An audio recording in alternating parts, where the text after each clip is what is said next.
Quatrième étape, la gestion des nuisibles.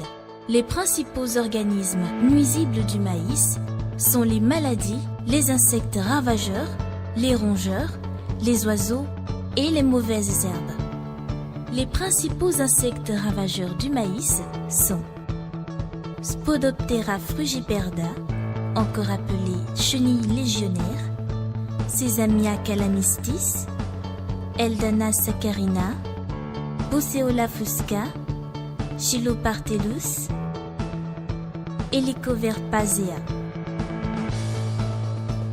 Ce sont des foreurs de tiges qui peuvent aller jusqu'à causer la mort de la plante. Il existe d'autres insectes ravageurs d'importance secondaire.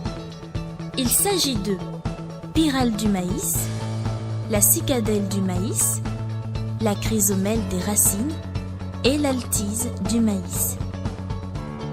Le plus redoutable des ravageurs est la chenille légionnaire. Les méthodes de lutte sont les pratiques culturales, respect des rotations des cultures, enfouissement des fonds de récolte par un labour profond, lutte biologique, utilisation des parasitoïdes, Costesia sp, délâchés. À peu de choses près, la méthode de lutte est la même pour tous les ravageurs.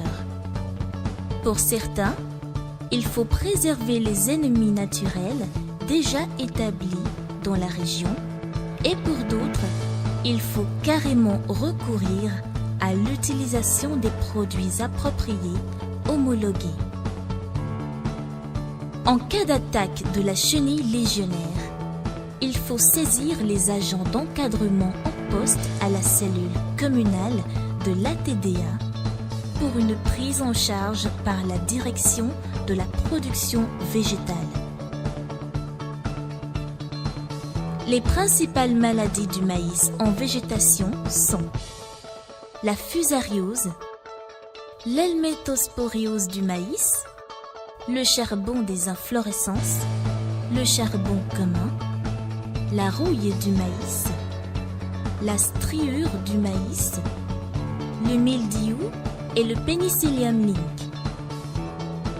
La plupart de ces maladies ont été déjà maîtrisées par la sélection variétale et l'itinéraire technique de production. À titre de rappel, il faut éviter de semer le maïs sur plusieurs campagnes consécutives, faire la rotation des cultures, réduire les facteurs de stress, spécialement durant la période de floraison, choisir les variétés tolérantes et surtout utiliser des semences traitées.